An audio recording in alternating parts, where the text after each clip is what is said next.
Avis vascular centre మన దేశంలోనే the best varicose vein hospital. నమస్కారం, మీరు చూస్తున్న సుమన్ టీవీ. నేను మీ కీర్తి. సెప్టెంబర్ 21 సూర్యగ్రహణం ఉంది. అది మరి భారతదేశంలో కూడా ఉందా, లేదా ఒకవేళ ఇతర ప్రపంచ దేశంలో ఉన్నా కూడా ఎక్కడెక్కడ ఎఫెక్టివ్గా ఉండబోతోంది? హిందూ వాళ్ళు ప్రపంచ దేశవ్యాప్తంగా ఉన్నారు కాబట్టి వాళ్ళు ఎలాంటి పరిహారాలు పాటించాలి, ముఖ్యంగా మన భారతదేశీయులు ఎలాంటి పరిహారాలు పాటించాలి, సూర్యగ్రహణం ఏ రాసుల వారికి ఎఫెక్ట్ పడబోతుంది, ఇలాంటి విషయాలు మనకి తెలియజేయడానికి 2009 నుంచి 30,000కు పైగా జాతకాల పరిశీలన చేసి, అలాగే 2013 నుంచి పితృదోషాల నివారార్థం కార్యక్రమాలు చేపడుతున్న ప్రముఖ ఆస్ట్రాలజర్ బ్రహ్మశ్రీ నందిబట్ల శ్రీహరి శర్మ గురుగారు ఉన్నారు. నమస్తే గురుగారు. వాగర్థావివ సంపృక్తౌ వాగర్థ ప్రతిపత్తయే జగతః పితరౌ వందే పార్వతీ పరమేశ్వరౌ. ఆదిత్యాయ చ సోమాయ మంగళాయ బుధాయ చ గురు శుక్ర శనిభ్యశ్చ రాహవే కేతవే నమః. శృంగేరి జగద్గురు పీఠాధిపతులకి, కంచి పీఠాధిపతులకి నమస్కారములు తెలియజేసుకుంటూ కార్యక్రమాన్ని ప్రారంభిద్దాం. గురుగారు, సెప్టెంబర్ 21 సూర్యగ్రహణం ఉంది అంటున్నారు. భారతదేశంలో ఉందా, లేదా ప్రపంచ దేశాల్లో ఎక్కడ కనిపిస్తుంది? ఇప్పుడు చంద్రగ్రహణం అయిపోయింది. అందరి నోళ్లలో చంద్రగ్రహణం ఎందుకంటే మన భారతదేశంలో కనిపించింది కాబట్టి అందరూ కూడా దీని గురించి చర్చించుకున్నారు. ఇక వెంబడే వచ్చేటువంటి సెప్టెంబర్ 21 భాద్రపద అమావాస్య రోజున ఏర్పడుతున్నటువంటి సూర్యగ్రహణం. ఇప్పుడు దీని మీద కూడా చాలామంది చర్చోపచర్చలు చేస్తున్నారు. వాస్తవానికి ఈ యొక్క సెప్టెంబర్ 21వ తారీఖు రోజున ఏర్పడేటువంటి పాక్షిక చూడామణి నామక సూర్యగ్రహణం ఏదైతే ఉందో అది మన భారతదేశంలో విజిబుల్గా ఉండదు, కనిపించదు. అయితే ఎక్కడెక్కడ కనిపిస్తుంది అని అంటే పసిఫిక్ మహాసముద్రం, అంటార్కిటికా సంబంధించినటువంటి ఖండాలు, అలాగే ఫిజీ, ఆస్ట్రేలియా, న్యూజిలాండ్, టొలోవా ఇలాంటి దేశాలలో కనిపిస్తుంది. కాబట్టి ఆయా దేశాల్లో నివసించేటువంటి ప్రజలు ఆచార నియమాలు పాటించాల్సినది ఖచ్చితంగా ఉంది. మిగతా యునైటెడ్ అరబ్ ఎమిరేట్స్ కానీ, అమెరికా కానీ, యూకే, లండన్ ఇలా ఏ దేశంలోనైనా కానీ ఇది కనిపించదు. కాబట్టి ఆయా దేశాల్లో నివసించేటువంటి ప్రజలు ఎవ్వరూ కూడా, ముఖ్యంగా మన తెలుగు వాళ్ళు, భారతీయులు ఈ యొక్క ఆచార నియమాల్ని పాటించాల్సిన అవసరం లేదు. కానీ శాస్త్రం ప్రకారం ఒకటి ఉందమ్మా. ఎందుకనంటే అంతరిక్షంలో జరిగేటువంటి యొక్క అద్భుతమైన దృశ్యం ఏదైనా అంటే తోకచుక్కలు రాలుతూ ఉంటే ఒక రాకెట్ లాగా కింద పడుతూ ఉంటుంది, కామెట్స్ అంటుంటారు. అలాగే అంతరిక్షంలో ఏర్పడేటువంటి గ్రహణాలు, అప్పటి వరకు నిండుగా కనిపిస్తున్న చంద్రుడు అంతర్ధానం అయిపోతాడు. అప్పటి వరకు వెలుగులు జిలుగులు నిప్పులు కక్కుతున్న సూర్యుడు అంతర్ధానం అయిపోతాడు. ఇది నిజంగా అద్భుతమే కదమ్మా. సినిమాల్లో మాత్రమే చూసే దృశ్యాన్ని మనం నేరుగా మన కంటితో మనం చూస్తున్నాం. అట్లాంటి అద్భుతాలు అసలు గ్రహణ తదనంతరం చంద్రుడు మిలమిల మెరిసిపోయాడమ్మా. అంటే మన భారతదేశంలో కనిపిస్తుంది కాబట్టి మనం పాటించాం. చాలా మందికి ఇదే సందేహం, మన భారతదేశంలో కనిపించదు కాబట్టి మనం ఆచార నియమాలు పాటించాల్సిన అవసరం లేదు, దీని గురించి పట్టించుకోవాల్సిన అవసరం లేదు అని అంటారు. కానీ ఇక్కడే తప్పుదో పడుతున్నారు. తప్పుడు అంటే ఏంటంటే ఆ జ్ఞానాన్ని పెంచుకోలేకపోతున్నారు అని చెప్పవచ్చు. ఎందుకు అనంటే ఇది విశ్వంలో అనగా ముఖ్యంగా అంతరిక్షంలో జరిగేటువంటిది. ఈ విశ్వం సృష్టిలో మనం ఒక భాగం. నేచర్ అని అంటాం, ప్రకృతి. ప్రకృతి అంటే ఏంటి? చెట్లు, చేమలు, నదులు, సరస్సులు, సముద్రాలు ఇవే కాదమ్మా. ప్రకృతిలో మనం జీవిస్తున్నాం కదా, పక్షులు, క్షీరదాలు కాకుండా మనం కూడా జీవిస్తున్నాం కదా. మనకు దాని ప్రభావం అనేటువంటిది. ప్రకృతికి ఏ విధమైన విపత్తులు కలుగుతాయో ఆ ప్రకృతిలో జీవనం సాగించే సమస్త జీవ నాడులకి కొంత ఇబ్బందికర పరిస్థితులు. అంటే గ్రహణాల వల్ల సమస్యలు వస్తాయని కాదు. ఇక్కడ గమనించాల్సింది ఏంటంటే సమస్యలు వస్తున్నాయని గ్రహణాలు తెలియజేస్తాయి. అదే అర్థం చేసుకోవాల్సింది, వీక్షించే ప్రేక్షకులు గమనించాల్సింది ఏంటంటే గ్రహణాలు రావడం వల్ల సమస్యలు రావమ్మా. సమస్యలు వస్తున్నాయని హెచ్చరించడానికి గ్రహణాలు ఒక కారణం అవుతున్నాయి. కాబట్టి ఇప్పుడు షడ్గ్రహ కూటమి అని చెప్పి అన్నారు. మరి దాని తర్వాత వచ్చినటువంటి సమస్యల్ని ముందుగా గ్రహాలు తెలియజేస్తున్నాయి కదా. అలాగే గ్రహణాలు కూడా తెలియజేస్తాయి, గ్రహణాలు కూడా మాట్లాడతాయి, గ్రహణాలు కూడా చెప్పుతాయి, గ్రహణాలు కూడా భవిష్యత్తుని సూచిస్తాయి, ఇండికేషన్స్. దాన్ని మనం అర్థం చేసుకునేటువంటిది. ఇప్పుడు మనకు జపాన్ భాష రానంత మాత్రం జపాన్లో అద్భుతంగా చెప్పవచ్చు. జపాన్ భాషలో మనకు రానంత మాత్రాన అది అద్భుతమని కాదు అని మనం ఎలా అంటాం? అలాగే ఈ యొక్క విశ్వంలో మనం జీవిస్తున్నప్పుడు విశ్వంలో ఏర్పడేటువంటి మార్పులు ఏవైతే ఉన్నాయో వాటికి అనుగుణంగా తదనంతరం వాటికి చర్యలు ఉంటాయి అని చెప్పి సూచించేది.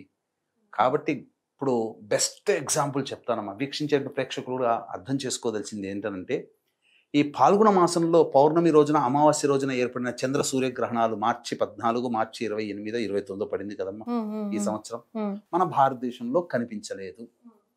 కానీ ప్రపంచవ్యాప్తంగా ఏ దేశం ఎక్కువగా ఇబ్బందులు పాలింది? భారతదేశమేగా. 283 మంది విమాన ప్రమాదంలో పోయారా? పెహల్గాం దాడి జరిగిందా? దాదాపు పొరుగు దేశంతో యుద్ధం చేశామా? మాల్దీవులు మన మీద స్ట్రైక్స్ చేశారా? అనేక విధాలుగా ఇప్పుడు మనం సమస్యలు ఎదుర్కొంటున్నామా? ప్రపంచం ఎదుర్కొంటుంది, కానీ మనము ఎదుర్కొంటున్నాం. అందులో భాగం ఆల్రెడీ మనకు చాలా సందర్భాల్లో మొన్నటి చంద్రగ్రహణంలో కూడా చెప్పాం, ఒకే నెలలో 2 గ్రహణాలు ఒకే నెలలో ఏర్పడినప్పుడు వచ్చేటువంటి ప్రభావాలు ప్రపంచవ్యాప్తంగా ఉంటాయి. అందున భాద్రపద మాసంలో ఏర్పడిన చంద్రగ్రహణము 21వ తారీఖు రోజున ఏర్పడే సూర్యగ్రహణ ప్రభావం ఏదైతే ఉందో దాని ప్రభావం వలన హైందవేతరులు, సనాతన ధర్మాన్ని పాటించనటువంటి వాళ్ళు, సనాతన ధర్మానికి విద్రోహులు ఎవరైతే ఉన్నారో వాళ్ళకందరికీ కూడా అరిష్టము అని చెప్పి మనకు చెప్పబడి ఉంది శాస్త్రంలో. ఇటువంటి విధానాన్ని కొంత పరిశోధించి మన వేద పండితులు ఘనపాఠి గారు, సంతోష్ కుమార్ శాస్త్రి గారు తెలియచేశారు. వాళ్ళు తెలియజేసిన దాంట్లో కూడా ఇప్పుడు మనం చూసుకుంటే అచ్చుగుద్దినట్టు మనకు సరిపోతున్నాయి గ్రహణాలు. ఇప్పుడు మనం ఇంతవరకు వీడియోలో చెప్పుకున్నాం, 2 గ్రహణాలు ఒకే నెలలో వస్తే చాలా ఇబ్బందులు ఎదుర్కొంటాయని చెప్పి ప్రకృతి పరంగా. ఇప్పుడు ఏమైపోయింది? నేపాల్లో ఏమైందమ్మా? పాలకులకు ఇబ్బంది కలిగింది కదా. మనం ఏం చెప్పాము? గ్రహణాల వల్ల పాలకులకు ఇబ్బంది కలుగుతుందని కూడా మన చంద్రగ్రహణం అప్పుడు చెప్పాం. ఎంతసేపటికి మన ఇల్లు, మన ఊరు, మన జిల్లా, మన రాష్ట్రం గురించి ఆలోచిస్తాం, కానీ ప్రపంచవ్యాప్తంగా ఆలోచించలేకపోయి అంత అజ్ఞానంలో ఉన్నాం మనం. అరే గ్రహణం అనేది మనకు కాదురా నాయనా, ప్రపంచానికి సంబంధించింది, విశ్వానికి సంబంధించింది అని ఎందుకు అర్థం చేసుకోలేకపోతున్నారు? గ్లోబలైజేషన్ కాబట్టి ప్రపంచవ్యాప్తంగా ఎక్కడైనా కానీ ఎఫెక్ట్ ఉంటుంది. అదే ఇండైరెక్ట్ గా డైరెక్ట్ గా మనం సమాజంలో ఉన్నాం, కలిసి ఉన్నాం కాబట్టి. ఇప్పుడు చూశారని అంటే పాకిస్తాన్ లో అల్లర్లు జరుగుతున్నాయి. ప్యారిస్ లో చూడండి, మొత్తం రోడ్డుకి ఎక్కారు, కొత్తగా ఎన్నుకున్నారు, మళ్ళీ ఇప్పుడు రోడ్డు ఎక్కారు. ముఖ్యంగా రేపు భవిష్యత్తులో ఏర్పడేటువంటి దాంట్లో ఈ యొక్క బంగ్లాదేశ్లో కానీ, అలాగే భవిష్యత్తులో అరబ్ ఎమిరేట్స్లో కానీ, ఇవన్నీ కూడా ఈ గ్రహణ ప్రభావం వలన ఇబ్బందులు ఎదుర్కోక తప్పదమ్మా. పాలకులకి ముఖ్యంగా ఇబ్బందులు, ముఖ్యంగా హెసిటేషన్ అనేటువంటిది పెరిగిపోతుంది. అనేక దేశాలలో ప్రజా వ్యతిరేక ఉద్యమ కార్యకలాపాలు, ప్రభుత్వ వ్యతిరేక కార్యకలాపాలు, ఉద్యమాలు బాగా సాగుతాయి. ఇక రోడ్డు మీదకి వస్తారమ్మా. అంతా అల్లకల్లోలం అనేటువంటిది తప్పదు, భయపెడుతున్నటువంటిది కాదు, కొంత ఇబ్బందికర పరిస్థితులు అనేటువంటి తప్పదమ్మా. సో మరి ఏ రాసుల వారికి, అంటే మన సుమన్ టీవీ చూసే వాళ్ళు ప్రపంచవ్యాప్తంగా ఉంటారు కాబట్టి ముఖ్యంగా ఈ సూర్యగ్రహణం క్లుప్తంగా ఏ రాసుల వారికి కూడా ఎఫెక్ట్ అవుతుందో ఒకసారి తెలియజేయగలుగుతారా గురుగారు? ఇది కన్యా రాశిలో ఉత్తర నక్షత్రంలో ఏర్పడుతుంది కాబట్టి ముఖ్యంగా 21వ తారీఖు రోజున రాత్రి 10:59 ప్రారంభమై మధ్యరాత్రి తెల్లవారుజామున 3:23 వరకు దాదాపు సుదీర్ఘముగా 4:23 అత్యధిక లాంగెస్ట్ ఎక్లిప్స్ అన్నమాట. కాబట్టి ఆ సందర్భంగా ఉత్తర నక్షత్రము ఆ యొక్క రాశిలో ఉత్తర, హస్త, చిత్త నక్షత్రాలు ఉంటాయి. కాబట్టి ఆ 3 నక్షత్రాల వాళ్ళు వీక్షించకూడదు. అంటే మనకు కనబడదు కాబట్టి చెప్తున్నాను. కనబడేటువంటి న్యూజిలాండ్, ఆస్ట్రేలియా, ఫిజీ, అంటార్కిటికా ఈ సంబంధించినటువంటి ఖండాల్లో జీవించే భారతీయులు ప్రజలు కూడా. ఇక తర్వాత ఎవరికి బాగుంటుంది? మొన్నటి చంద్రగ్రహణానికి సంబంధించి చూసుకుంటే కర్కాటక రాశి వారికి సంబంధించినటువంటి కొన్ని రాశుల వాళ్ళకి బాగోలేదు, కానీ ఈసారి కర్కాటక రాశి వారికి బాగుంటుంది గ్రహణ ప్రభావం తదనంతరం. అలాగే మిథున రాశి వాళ్ళకి సాధారణంగా ఉందన్నాం. అంటే ఎవరికి బాగుండదు అంటే కుంభరాశి వారికి ఈ సూర్యగ్రహణం ప్రభావం, వృశ్చిక రాశి వారికి, కర్కాటక రాశి వారికి చాలా బాగుంటుంది. అందులో ఏం సందేహం లేదు. కలిసి వస్తుంది గ్రహణం వీళ్ళకి. ఎవరికి కలిసి వస్తుంది అనేటువంటి విషయం చూసుకుంటే వృశ్చిక రాశి వారికి అమ్మ, కర్కాటక రాశి వారికి, అలాగే మేష రాశి వారికి, తర్వాత ధనుస్సు రాశి వారికి బాగా కలిసి వస్తుంది. సింపుల్ గా మేష, కర్కాటక, వృశ్చిక, ధనుస్సు రాశి వారికి బాగుంటుంది. మిగతా అన్ని రాశుల వారికి ఇబ్బందికరమే. వృషభ, మిథున, సింహ, కన్య, తుల, మకర, కుంభ, మీన ఈ రాశుల వారికి కొంత ఇబ్బందికర పరిస్థితులు తప్పవు. మరి ఎలాంటి పరిహారాలు పాటించాలంటారు? సాధారణంగా ఈ యొక్క చెప్పినటువంటి మేష, కర్కాటక, వృశ్చిక, ధనుస్సు రాశిలో జన్మించిన వారికి తప్ప అందరికీ కూడా ఈ యొక్క ప్రభావం ఉంటుంది. అలాగే చాలా మంది పరిహారాల విషయంలో మనకు కనిపించదు కాబట్టి పరిహారాలు పాటించకూడదు అని ఆచార నియమాలు అంటే ఇల్లు కడుక్కోవడము, శుభ్రం చేసుకోవడం, పూజా మందిరం క్లీన్ చేసుకోవడం, వస్తువులలో దర్భపులలు వేయడము, గర్భవతుల నియమాలు పాటించడం, ఇవేవి మనకు కనిపించదు కాబట్టి పాటించాల్సిన అవసరం లేదు. కానీ ప్రపంచానికి సూర్యుడు ఒక్కడే, ప్రపంచానికి చంద్రుడు ఒక్కడే కదా ఈ విశ్వంలో మనకు సంబంధించి. మీకు ఒక చిన్న ఎగ్జాంపుల్ చెప్తాను, ఎలా అర్థం చేసుకోవాలి. మనకు బాగా ఉన్నటువంటి సూర్యుడు అక్కడ ఎందుకు గ్రహణం పట్టబోతున్నాడు? మన తండ్రే ఉన్నాడు, మన తల్లే ఉంది, ఇద్దరు ఎంప్లాయీస్ అనుకుందాం.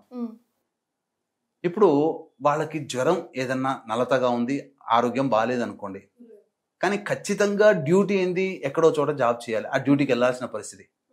ఇంట్లో ఉండి అనారోగ్యం పాలైనటువంటి తండ్రి కానీ తల్లి కానీ ఏ పని చేయకుండా ఇంట్లో కొంత రెస్ట్ తీసుకున్నా ఆఫీస్కి వెళ్ళినప్పుడు పని చేయాల్సిందే కదా. మరి ఇప్పుడు ఇదే సూర్యుడు, ఇదే చంద్రుడు కొన్ని ప్రదేశాల్లో గ్రహణం ఏర్పడుతుంది, కొన్ని ప్రదేశాల్లో గ్రహణం ఉండదు. కానీ గ్రహణం కనిపించని దేశంలో వెలుగుతూ కనిపిస్తుంటాడు, డ్యూటీ అక్కడ నిర్వహిస్తున్నాడు. గ్రహణం కనిపించే ప్రదేశంలో తన డ్యూటీ లేదు అక్కడ. అర్థం చేసుకుంటే సరిపోతుంది. ఇంతకన్నా ఇంకా బెస్ట్ ఎగ్జాంపుల్ రొటేషన్ లో భాగమేగా గురుగారు, బట్ ఉన్నాడు ఆయన అయితే ఆ ఎఫెక్ట్ అయితే ఉంటుంది, ఖచ్చితంగా ఉంటుంది. అంటే డ్యూటీలో బాగా పనిచేస్తున్నాడు అని చెప్పేసి అనారోగ్యంతో ఉన్న చేస్తున్నాడుగా ఆ ఎఫెక్ట్. సో అలాగే ఇది ఇక్కడ ప్రధానంగా చాలా మంది మన చంద్రగ్రహణ సందర్భంగా చెప్పినటువంటి రాశుల్లో కొంతమంది చేసుకోలేకపోయారు. మేషరాశి వారికి బాగుంది, అలాగే ధనుస్సు రాశి వారికి చాలా చక్కగా ఉంది, మరియు కన్యా రాశి వారికి చాలా బాగుంది, అలాగే వృషభ రాశి వారికి చాలా బాగుంది. మేష, వృషభ, అలాగే సంబంధించినటువంటి ధనుస్సు, ఈ రాశుల వాళ్ళకి చాలా చక్కగా ఉంది గ్రహణం, చంద్రగ్రహణం. చాలా మంది మిగతా రాశుల్లో జన్మించినటువంటి వాళ్ళు చేసుకోలేదు.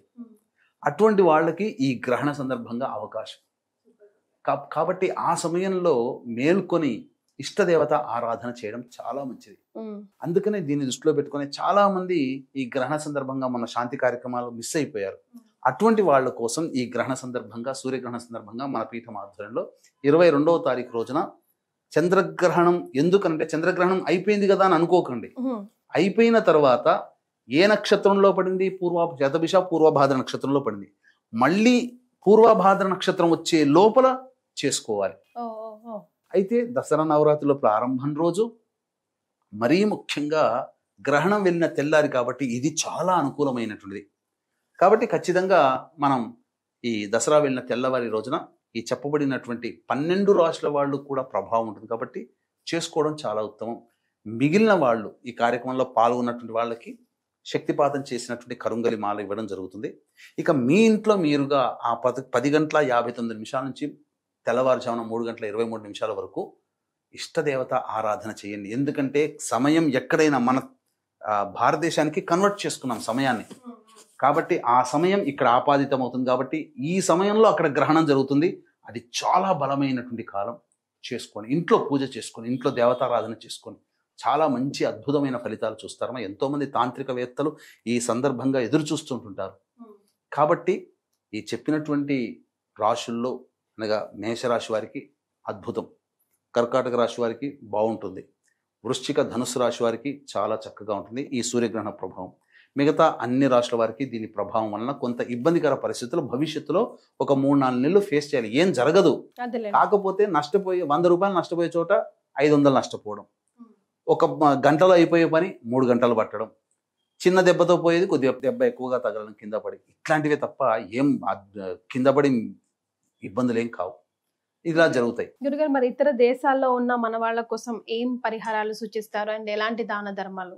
ఖచ్చితంగా ఆస్ట్రేలియా, న్యూజిలాండ్లో మన భారతీయులు ఉన్నారు కాబట్టి వారికి ఆ గ్రహణ సందర్భంగా ఆ సమయంలో ఇష్టదేవతారాధన, ఇంట్లో మంచిగా చక్కగా వండినటువంటి కూరగాయలు నీటిలో దర్భపుల్లలు వేయడం, అలాగే దేవతా మందిరంలో పోచలు వేయడం, ఆ సమయం అంతా కూడా వాళ్ళకి ఆ సమయానికి ఈ సంబంధించినటువంటి జప చేసుకోవడం, తదనంతరం తెల్లవారి లేచి పట్టు స్నానం, విడుపు స్నానం ఆ సమయంలో చేయాలి. తర్వాత తెల్లవారి లేచిన తర్వాత చక్కగా ఇల్లంతా కూడా శుభ్రపరచుకొని, పూజా మందిరాలు అవన్నీ శుభ్రపరచుకొని, వెండి సూర్యబింబము కేతుగ్రస్తం కాబట్టి సర్పబింబము, కేతు సూచించే సర్పబింబము ఆ యొక్క మట్టి పాత్రలో కానీ కాంస్య పాత్రలో కానీ ఇత్తడి పాత్రలో కానీ వేసి దాని నిండా ఆవు నెయ్యి వేసి ఎవరికైతే దోషం ఉందో వాళ్ళు ముఖాన్ని ఆ యొక్క బింబం చూసుకొని దగ్గరలోని దేవాలయంలో దీపారాధన చేసి వస్తే మంచిది. బ్రాహ్మడికి దానం చేసినా మంచిది. ఈ విధంగా చేయవచ్చు. ఉలువలు గోధుమలు దానం చేస్తే విశేషమైన ఫలితం బ్రాహ్మడికి చేస్తే చాలా దక్కుతుంది. అలా చేసుకోలేని వాళ్ళు, ఇట్లాంటివి దొరకలేని పక్షంలో కనీసం ఈ గ్రహణ శాంతి కోసమైనా కానీ మన పీఠమాధ్వర్యంలో జరిగేటువంటి 22వ తారీఖు రోజున జరిగేటువంటి కార్యక్రమంలో గోత్రనామాలు నమోదు చేసుకోవచ్చు. శక్తిపాతం చేసినటువంటి కరుంగలి మాల వాళ్ళకి ఇవ్వడం జరుగుతుంది. చాలా సంతోషం గురుగారు, ధన్యవాదాలు. సర్వం శ్రీ ఉమామహేశ్వర పరబ్రహ్మార్పణమస్తు.